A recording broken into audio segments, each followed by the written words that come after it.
Welcome everybody to episode number 26 of Fight Briefing. We are here to discuss UFC on ESPN 9, Woodley versus Burns. After a blank weekend, the UFC will return to our screens on May 30th with UFC on ESPN, Woodley versus Burns. Now, hello. How's everyone doing? I just got done making a wonderful TikTok. Make sure you follow us at the MMA-Holes and follow us at the MMA-Holes everywhere else. Facebook, Twitter, Instagram. We should come up with more social media pages for you guys to follow us on. But I'm going to give you guys my predicted outcomes for Woodley versus Burns. I'm pretty excited for this fight because it's going to be our last fight night before we move. We will still be streaming for UFC 250, so make sure you're here. That being said, it's not going to be the same kind of fight buddies that you're used to. It's going to be mobile fight buddies because we will be on the road at that time. But that's beside the point. We're here to talk about UFC on ESPN 9, Woodley versus Burns, which, if you ask me, has a pretty interesting card, main card at least. I can't say I'm fully disappointed because you have to remember this is their, third or fourth fight night that they've put together since this whole pandemic thing. And they're doing the best they can, right? So let's take a look at who's in the chat real quick, and then we'll get right into the card. Alex Level says, Ask Jeeves is like MySpace, and no OnlyFans for the Holes. No OnlyFans. Junk Savage says, third. Wonderful. I'd follow on TikTok, but I'm no longer 16, says Alex Level. Oh, fun fact, Alex Level. I don't know if you've heard of him, Gary Vaynerchuk or Gary V. He's like a top-level entrepreneur. He says that the best way to grow your business is on TikTok because it's one of the most fair forms of social media. So, if you have a business, you don't have to be 16. Throw your ass on TikTok and make that shit grow. All right, guys, let's talk about who's going to be on the main card for Saturday night. We're going to kick off the night with Mackenzie Dern versus Hannah Cifers. I have a couple opinions on this fight, and there was something that Justin Jr. said on the phone lines earlier in the week, I think, during one of our most recent shows that really caught my attention, and I fully agreed with what he had to say here. So I made a lot of my fight briefing on this fight kind of around that idea because I can't really see it any other way. But listen, it's a good fight to kick off the main card for a fight night, I guess. Roosevelt Roberts versus Brok Weaver is going to be on the card as well, which is a pretty interesting fight. You also have Billy Quarantillo versus Spike Carlyle. This fight was was supposed to replace Kevin Holland's fight, who got booted off the card. And then we got the co-main event, Blagoy Ivanov versus Augusto Sakai. And Tyron Woodley versus Gilbert Burns as your main event for the evening. There's always one tongue twister, right? In every fight briefing. So, that's the matchup for the main card. Let's go to the first fight here, and we'll talk about it a little bit. Now, Mackenzie Dern versus Hannah Cifers. I like it a lot. For the simple fact of seeing Mackenzie Dern come back after her long hiatus, after having a kid and everything like that. We all know Dern is an incredible grappler. Her striking is questionable in some situations. She has been outstruck before, I think by her last 3 opponents, if I'm not mistaken. So that's most likely still a work in progress for her. But overall, she's not a horrible fighter to watch. She's fun. Here's the thing, and this is what Justin Jr. was talking about, or I pulled a little bit from what Justin Jr. was talking about. He said something along the lines of the fact that the UFC is simply holding this fight to kind of push Dern back into the picture. If you think about it, she's a highly attractive fighter. She's got a great following on social media. She's extremely outspoken. People just draw to her, and for good reason. She's not exactly at the top of the division just yet, but she has enough to kind of bring that following in. So the UFC sees that and they want to make that money. So what better way than to bring in someone like Hannah Cifers, who is literally the complete opposite of Mackenzie Dern. Now, Cifers is a striker by trade. and she will definitely hold an advantage over Dern on the feet. There's no question in my mind. But I don't think Dern is going to keep it on the feet. Ultimately, we're going to see Dern go for those takedowns and drop that big booty on Cifers and pretty much suffocate her to death. So nothing more needs to really be said about that. I'm not going to completely shit on Cifers here because she is a pretty decent fighter. I do feel that she is smart enough, and if she plays this fight smart and strategic enough, she can keep Dern at a distance, and if she can avoid those takedowns, then she might have a fighter's chance here, but I just don't see that happening. I think Dern is going to successfully get those takedowns, and she's going to smother her. The poor girl. She's going to smother her. But honestly, this is definitely a fight for Dern. And if any of you, I don't know which show it was, but Justin Jr. called in on one of the shows. I believe it was this week. If you guys want to go back to that, maybe Justin, if you could drop it in the comment section after this video and let everyone know which one it was. He had a pretty good breakdown as to what was going to happen here. And I agree completely. I don't think there was anything wrong in that breakdown. So I'm going to go Dern by submission in the first round. Let me know who you guys have in the chat.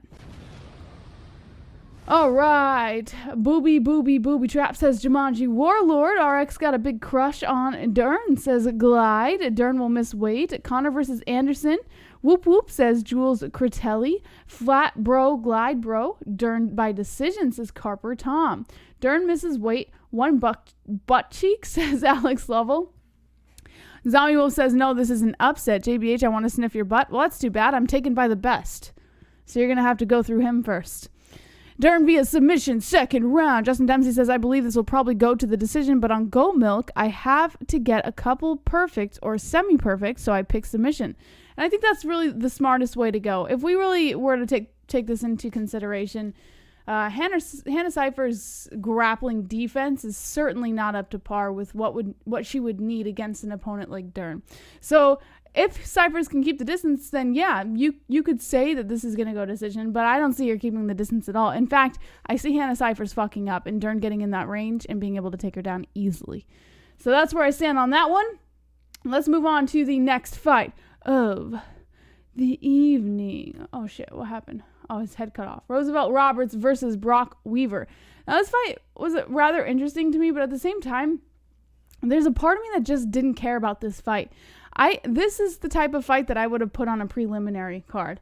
And maybe some people might disagree with me, but I don't know. It just doesn't interest me as much as some fights I could think of to put on there. But I don't know. I guess to each their own, right? Let's start with Roberts, who is a pretty solid striker. We all know this. He's also capable of latching onto those chokes that not many fighters in his division are capable of because he's got those long arms. He's only got one loss to his name against Pitchell, or I like to call him Pickle. But that sort of exposed Roberts' ability to kind of defend from his back on the ground or from the bottom. So something Weaver could definitely keep an eye on, given that Weaver is pretty good at grinding his opponents out and keeping his opponents in a semi-controllable position when they're on the ground. Now, Weaver has 8 decision wins out of 15 wins total, so he's certainly comfortable just taking a fight to the distance. He doesn't. It seems to me that he's not always the finish is always a great thing, but it's not like something that's on the top of his mind. He just wants to win whether it goes decision or not. Another thing about Weaver is he's pretty good at taking damage and kind of absorbing it and eating it up and then spitting it right back out at his opponents. It doesn't really slow him down at his potential in the midst of a brawl. So Weaver seems like theoretically a pretty decent pick here. But even though like all those strengths that I pointed out with Weaver, I'm not all too certain that what we've seen of him so far, that he'll have enough to take out Roberts. Roberts is also really good at working to a decision, the same way Weaver is. And I think that he may very well have beaten him in most areas. Weaver's kind of toughness should keep him in that fight the entire way through all the rounds. But I think this will be a fight that goes for Roberts. So I did go Roberts by decision, but I can understand if you chose Weaver if you want to go based off of toughness alone. Let me know who you guys have in the chat. Roosevelt Roberts, or Brok Weaver. He's headed straight to bareback boxing, says Zombie Wolf. Matt C says, shout out to Michael Cano. Shout out, Michael Cano. Pulse Resurrected says Navajo Engine for the win. Roosevelt by decision. Weaver has a brawling style, and he did not impress. In his debut, he was getting lit up as a heavy favorite and won by DQ when he got kneed as a down opponent. Look at that. I think Justin Jr. should be the next fight briefer. We should bring him on as a co-host, fight briefing co-host. Anthony Jones says, very cool, lady. I like your boyfriend, too. You guys lit. I like him, too. Okay, let's talk about the next fight. The third fight on the card. Now, they didn't, the UFC didn't provide a Brok Weaver picture, so I did it myself. Watch this. Hapa! Oh, wait. Hapa! Look at that. Like a fucking pro over here. Brok Weaver, I'm not Brok Weaver. Blagoy, where the fuck am I? Billy Quarantillo versus Spike Carlyle. Now, this fight was added to the card after Kevin Holland versus Daniel Rodriguez was scrapped. I did not look into why it was scrapped, so I couldn't tell you. You might want to have to look that one up. But regardless, it was scrapped. It was taken off of the main card, so this is the fight that they used to replace it. Quarantillo is... I had to do a little research on Quarantillo. I know Spike Carlyle, I've seen him fight a little bit more. I've seen a little more of his work than Quarantillo, but I had to do a little more research here. Now, from my understanding, he is a pretty high-level grappler. He is known for an impressive submission game, so we're probably going to see a lot of that during this fight. Carlyle, meanwhile... Can someone make a rap out of that? He did look tremendous in his UFC debut, which is something that we can kind of hold on to. We got to see him demolish Elon Cruz in the first round, which was really fun. But he got some pretty solid striking style that we should keep an eye out for. And I think that's going to make this fight pretty interesting, given the fact that we have Quarantillo's interest in grappling over Carlyle's interest in striking. So I think that's going to make this a pretty fun... Sorry, let me change it. Thank you, drunk. I just noticed it. I brought Brok Weaver in too late. Sorry, Brok, you gotta go. Billy Quarantillo versus Spike Carlyle. All right. Anyways, I think overall for this fight, guys, I'm giving the slight edge to Quarantillo. I didn't really do too much on this fight simply because it was a last-minute throw-in, and I wasn't the most interested in it. But regardless, I went with Quarantillo by submission in the second. I also, if you look at your Tapology when you make picks, by the way, if you're not a part of Goat Milk, make sure you check that out.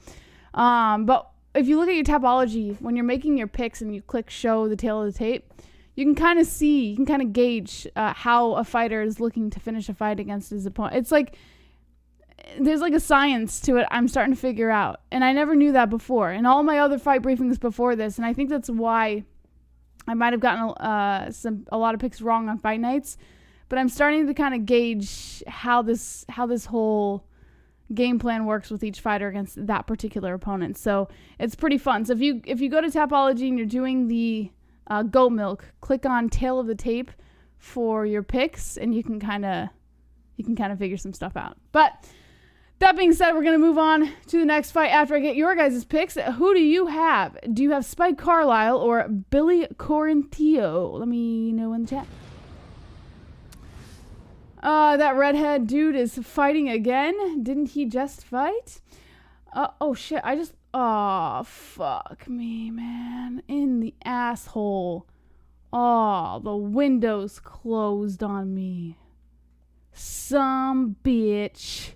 Now I'm going to sit here for 50 minutes trying to get all the windows back open. All right, I got it. Don't worry, guys. I take care of shit over here. That's what I do. All right, so let's see. Spike by Ginger, Carlyle, Quarantillo, Spike Doodley. Spike, Alfalfa Ginger, Where's the Shrimp? Spike by Ginger Rage. DQ by Illegal Knee. Thank you for joining the live before JBH. Hey, JBH language. Rip Windows. Quarantino says, Decision says Carper Tom. Why are so many people going Spike? I'm shocked. The one with no soul says Aiden. Jujon says some bitch. I got the Alpha Ginger, says Alex Level. Draw, some a bitch. Okay, but it's gonna hurt, says Clayton. All right, guys. Shopping during a pandemic. De-rest. Tell a fighting story about a woodman and guy who burns things. I will when we get there. Thank you, D-Rust. Can someone else tell a fighting story about a woodman and a guy who burns things? Guys, if you're just tuning in, we're doing Fight Briefing, our guaranteed picks and predictions for UFC on ESPN 9 this weekend, Woodley versus Burns. And I'm getting your guys' picks as well as we do this. All right, guys, we're moving on to the co-main event, Blagoy Ivanov versus Augusto Sakai. Super chat. That Indian dude. My condolences to Brazil and all Brazilian UFC stars. Brazil is getting hit bad by the disease. I just wanted to know that. I don't know the news behind that, but thank you for letting us know. And if that is true, condolences, man. That's horrible. Yeah, guys, stay safe, man. Wear your masks. What the fuck? Like, I don't care if you believe in it or not. This isn't for you. It's for everybody else. Stop being so selfish. Jesus Christ. It's not that hard. You're putting a piece of cloth. You're not putting fucking handcuffs behind your back. You're putting a piece of cloth on your face. It's not the biggest deal. All right. Blagoy Ivanov versus Augusto Sakai. Now, I like this fight for a couple of reasons. One, we've got Ivanov, who has that solid chin. He's always kind of fun to watch because he's a pretty powerful striker. But there is an underdog here that is pretty interesting to me, and I'm a little surprised to see the way that people are leaning. It's close, but not as close as I thought it would be. Now, the nature and style of both of these fighters kind of leads me to believe that we're set up to see a pretty solid chance of having a sluggish all-rounds type of fight. But there's always that slight possibility that we can see something jaw-dropping happen at any round, at any moment. So that's going to be fun. But starting with Ivanov, he does have a lot when it comes to his fight game that we should all pay attention to, that we all pretty much know already. Of course, his powerful striking, his jabs, his grappling is certainly nothing to be underestimated. The only downside I could see here, if at all, is just that he's a smaller heavyweight compared to his opponent. Sakai stands at 6'3", and he will be cutting quite a bit of weight for this fight, so he's definitely going to be a lot bigger than Ivanov. Sakai is actually surprisingly quick for his stature, for his weight and size, but he does have the biggest strikes, the most powerful strikes that you will see. Of his 14 wins, 11 of them have come by KO or TKO, which is going to be fun because Blagoy Ivanov has a pretty decent chin on him, and a lot of people doubt ever seeing a knockout from this guy against Ivanov. But with that in mind, Sakai is most likely going to have to work at a distance. If he gets too far in the range, he runs that risk of taking those big power shots from Ivanov, and if that happens, of course, we could see a knockout there, or we could see the tables turn for Sakai. Now, Sakai does have a 4-inch reach advantage, so working the distance shouldn't be too much of a problem for him. He can kind of stay away and make sure he takes those jabs there. He's going to have to keep an eye out for those submission attempts as well, because Ivanov's a big fan of those. But I believe if he can keep Ivanov at the end of his punches, I would even argue that he knocks the guy out. And I know it's a big stretch because, of course, like I said, Ivanov's chin is pretty solid, but I would argue that happens. So I'm going to go Sakai, and I'm going to go by TKO in the third round. Wonderful. Let me know who you guys have in the chat.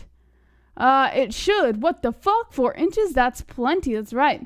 This one was tough for me. Blagoy has to get the takedown to win, and I do not believe he will get it. Simple. Sakai by decision. This is heavyweight, so it could end at any time, but Blagoy has got a chin. Yeah, that's the thing we got to look out for, guys. Like I said, the guy can take a heavy hit, and Sakai has that power in his hands. It's just, can he catch him at the right moment? Can he keep the distance and avoid from getting too close in the range, which I'm sure he could with a 4-inch advantage, but make sure he can hit Ivanov in a way where even if he doesn't completely knock him out, at least get that TKO, right?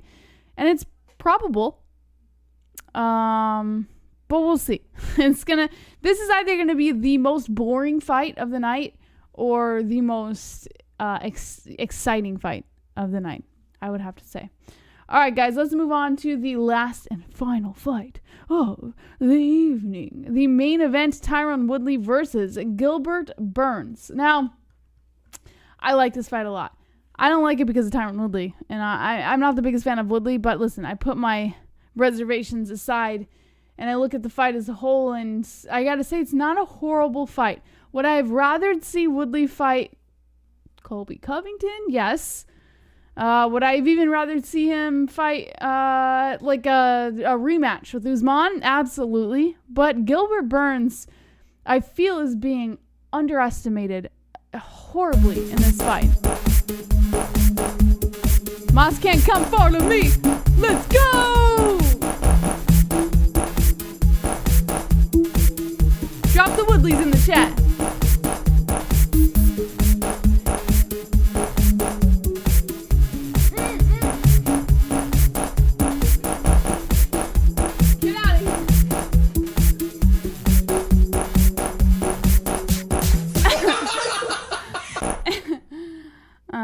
These next 4 days gonna be pretty epic for the Holes. Let's go, baby. Woodley for the loss.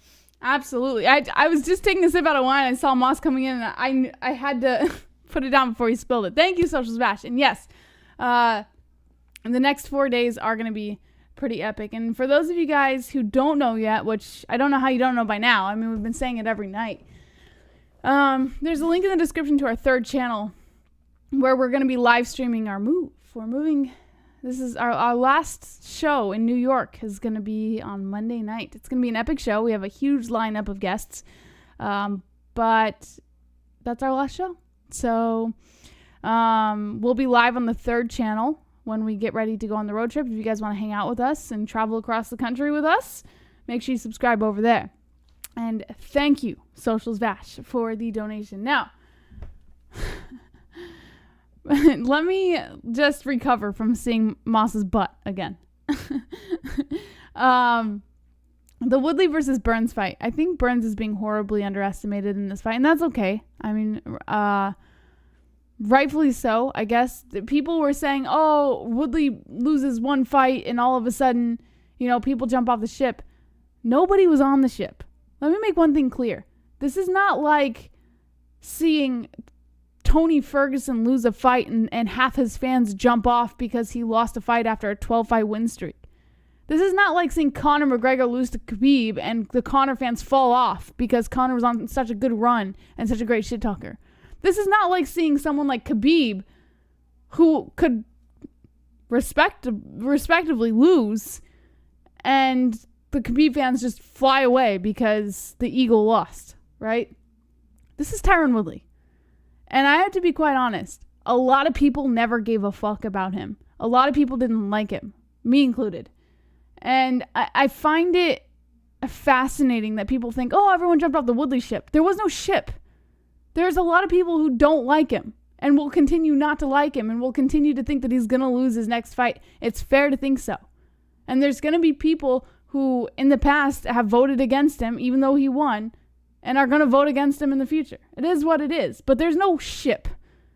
Woodley is an annoying crybaby. Like, I can't... Maybe it's my own personal opinion getting in the way, but there's no fucking ship for people to fly off of. Nobody just jumped ship because he lost a fight. That didn't happen. Now, that being said, I'm going to be fair. There are a number of things worth considering when it comes to picking a winner of this fight. We all know that Woodley was a 2-time NCAA Division I All-American champion.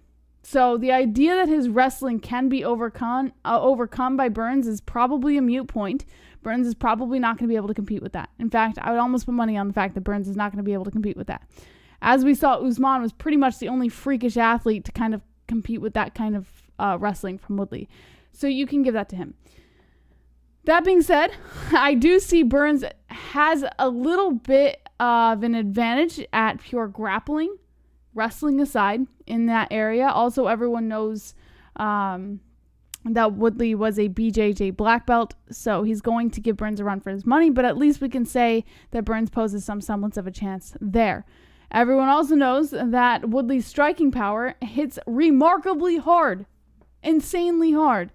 Even if he hasn't got all that many KOs on his record, he still hits hard. So I'm not sleeping on the idea that Woodley is a good fighter. He's an excellent fighter. And yes, he did lose his last fight, but before that, he was doing great. But I hate that people are underestimating Gilbert Burns because Woodley is the former champ and just lost one fight, and people are saying that he fell off the ship. That's bullshit. That's the biggest line of bullshit I've ever heard in my life. There can be no question about Burns' grappling skill. We have seen that. The guy has proven himself over and over again as a grappler. Now, his talents as a grappler have well translated into MMA. I mentioned he's not the greatest wrestler, but he does have a solid array of trips and takedowns that he uses to good effect to largely affect his opponent, especially from the clinch. He's always been a pretty powerful, pretty dominant striker, if you ask me, especially more strategic as of late, more technical on the feet. He likes to use those leg kicks lately, and that's going to come in huge handy against someone like Tyron Woodley. Essentially, Burns is a dangerous man in all areas, and I think he's being way too underestimated. Now, bottom line, I think Woodley does have a weak spot that can be found by Burns. Chrome. BBC for the win. JBH, you know the BBC is going to take this. Which BBC? What you talking about, Willis? Thank you, Chrome. Appreciate it. Now, I believe that Burns is going to be able to find the weak spot of Woodley if the cards are played right. Woodley is susceptible to a lot of forward pressure that people aren't really thinking of, which Burns can use in his favor if he amplifies his footwork and sends Woodley circling around the outside of the cage. Then Burns is going to have a much more dominant position on the feet. If he can do this, I can see Burns looking to outpoint Woodley for a decision. He may not be in his 40s like some of the other UFC greats, but Woodley's 38 years old, and I do believe that Father Time may be catching up to him at some point. Also, he's been on the shelf for a year. So in every way, I can see Burns finding the opportunity in this fight. And I hope I hope that I'm right. Because I would love to see everyone who is all Woodley get fucking shit on so hard for this. In fact, I know I'm right. And Burns is going to win this fight. And I'm going to say that he's going to outpoint him. I'm not going to say there's going to be a finish. There's not going to be a TKO submission or anything like that. But he will certainly outpoint him to a decision.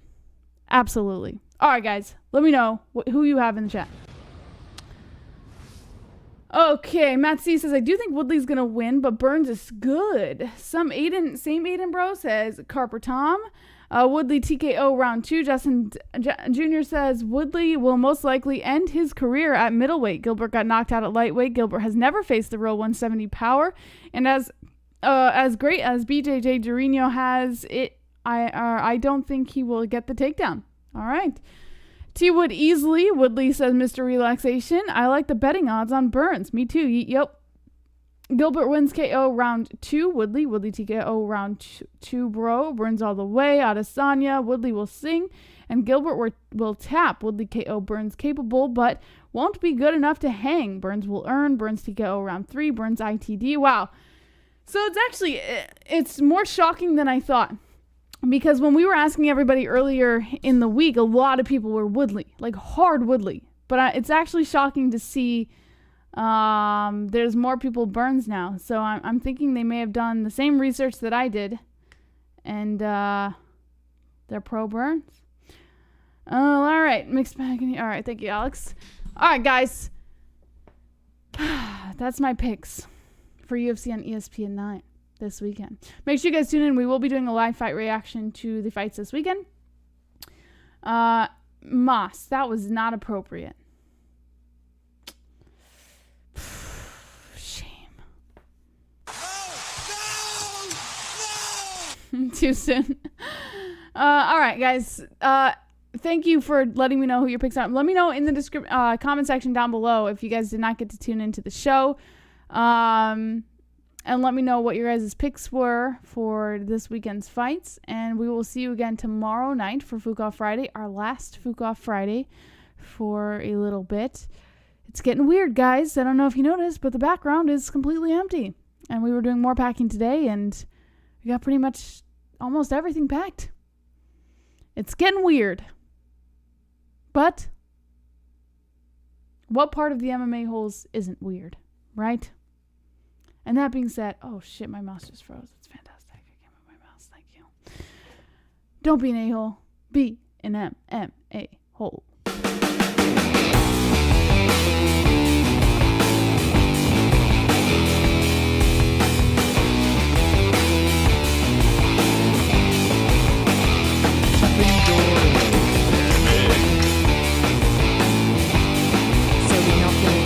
Dern's baby looking nothing like her boyfriend.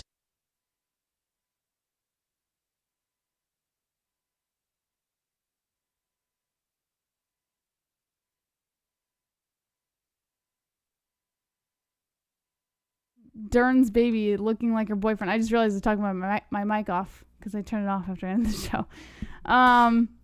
So I'm pretty sure we've talked about this, right? Do we have to continue talking? We know it's a white man's baby, that child. Right? Thank you, Chrome.